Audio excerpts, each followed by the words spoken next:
Hi, everybody. This is SAAD for the SAAD Truth. On several shows recently, I've been asked to comment about the thought police and political correctness with all of its associated lunacy on university campuses, the safe spaces and the trigger warnings and the microaggressions. Today, I wanted to focus on one of these elements, specifically safe spaces.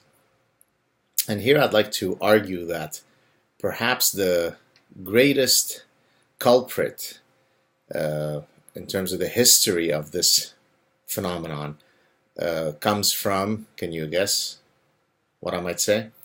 Comes from religion. Religion are the original purveyors of safe spaces, right? At least some religions that have historically instituted all sorts of barbaric punishments for anyone who dare criticize the religion or dare offer an alternate viewpoint or an alternate religious belief. All of those things would have been, and in many places in the world today still are, punishable by all sorts of cruel and unusual punishments, all the way to death for blasphemy.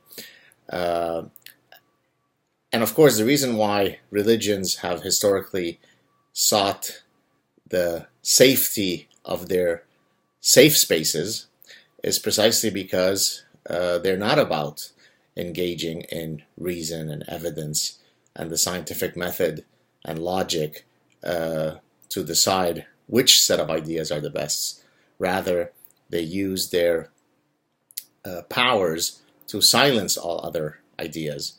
And of course, in the context of the West, the Renaissance and the Enlightenment and related movements is precisely what led to religion no longer having as strong of a grip on society. And of course, one can only hope that other areas of the world will experience a similar freeing process. But in any case, I wanted to today point you to a movie that many of you may not be familiar with, and if you're not, I highly recommend you watch it.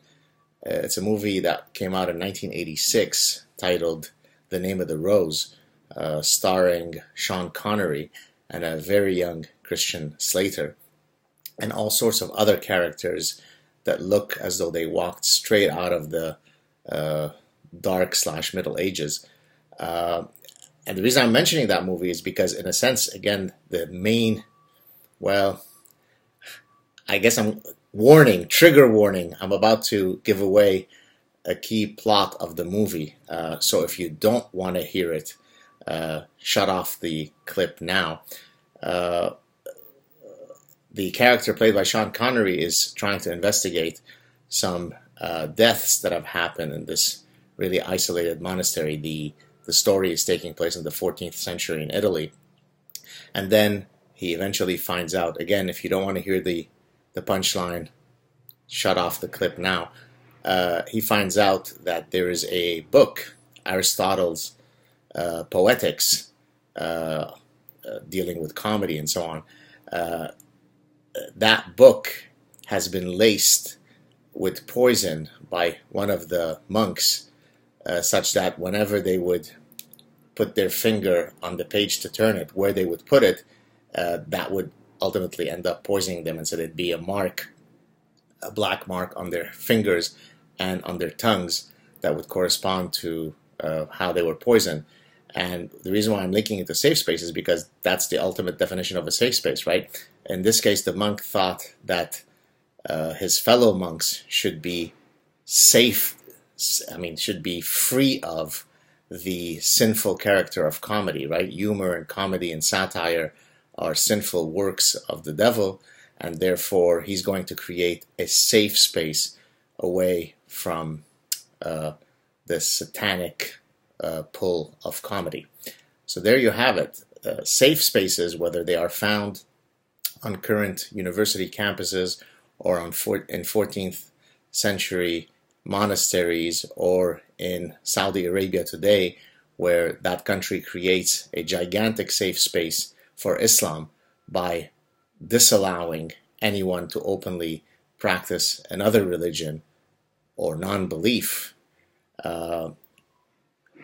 it's problematic. Safe spaces only serve to protect those who do not wish to engage in an honest, truthful, and fair battle of ideas. So there you have it, folks. The original purveyors of safe spaces blame it on religion. Have a great end of week. Talk to you soon. Cheers. Ciao.